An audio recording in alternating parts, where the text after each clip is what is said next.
దేశ రాజధానిలో బరితెగించి సంఘ పరివార శక్తులు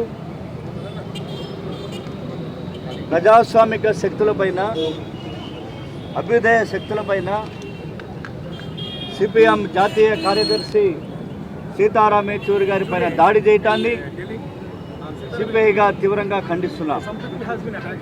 ఇది బరితెగించినటువంటి చర్య. ఇటీవల కాలంలో మన దేశంలో కవులపైన, కళాకారులపైన, భాషపైన, స్వేచ్ఛపైన, ఆహార అలవాట్లపైన సాగినటువంటి దాడులు తీవ్రతరం అవుతున్నాయి.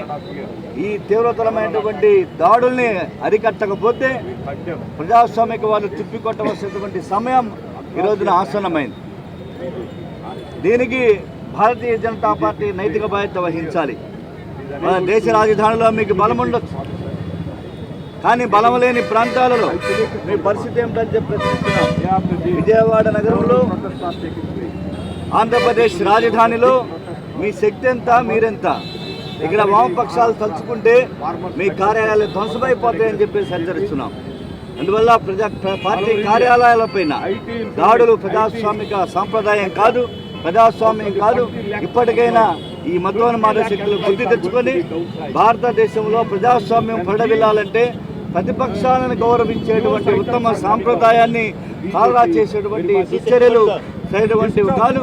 భవిష్యత్తులో ఇటువంటి చర్యలు తలపెట్టరాదని, పాల్పడితే వామపక్ష పార్టీలు సహించవని చెప్పి, ప్రజాస్వామిక వారు సహించరని చెప్పి సీతారాం యేచూరి గారి పత్రికా సమావేశంపై జరిగిన దాడిని సిపిఐ తీవ్రంగా ఖండిస్తుంది, నిరసన తెలియజేస్తుంది.